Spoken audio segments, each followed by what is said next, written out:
सो आज की जो हमारी एक्सरसाइज है वो है एक्सरसाइज 3.2।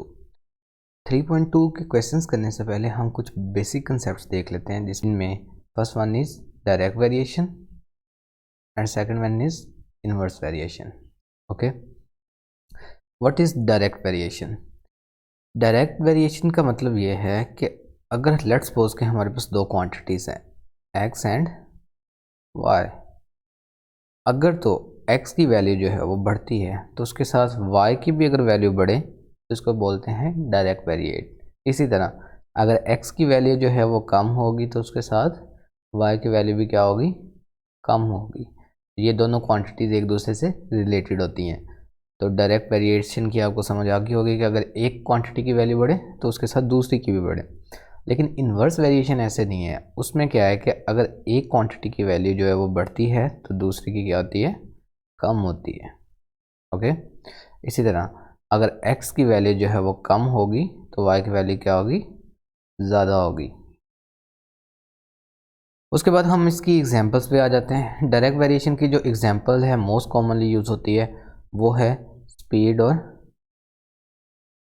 डिस्टेंस के दरमियान रिलेशन। ठीक है, अगर तो स्पीड ज़्यादा होगी तो जो बॉडी डिस्टेंस कवर करेगी वो भी क्या होगा, ज़्यादा होगा। ठीक है, इसी तरह अगर स्पीड जो है वो कम होगी तो जो बॉडी डिस्टेंस कवर करेगी वो भी क्या होगा, कम होगा। अगर इन्वर्स वेरिएशन की एग्जांपल की तरफ आ जाए तो वो स्पीड और टाइम के दरमियान है। लाइक अगर स्पीड ज़्यादा होगी तो हमें टाइम कम लगेगा किसी भी जगह पे पहुंचने के लिए, और इसी तरह अगर स्पीड जो है वो कम होगी तो हमें जो टाइम लगेगा किसी भी जगह पे पहुंचने के लिए वो बहुत ज़्यादा होगा।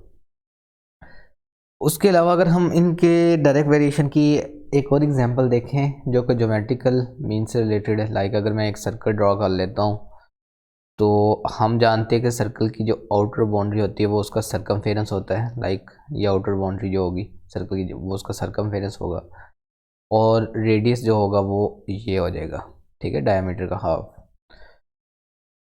इन दोनों के दरमियान भी रिलेशन जो है ना, एल सी और आर के दरमियान जो रिलेशन है वो भी डायरेक्ट है। लाइक अगर सी, अब मैं इधर लिख लूँ ऐसे रिलेशन डायरेक्टली को ऐसे रिप्रेजेंट किया जाता है, तो क्या होगा कि अगर तो सर्कमफेरेंस बड़ा होगा तो रेडियस भी क्या होगा, लाइक अगर सर्कमफेरेंस ज़्यादा होगा तो रेडियस भी ज़्यादा होगा।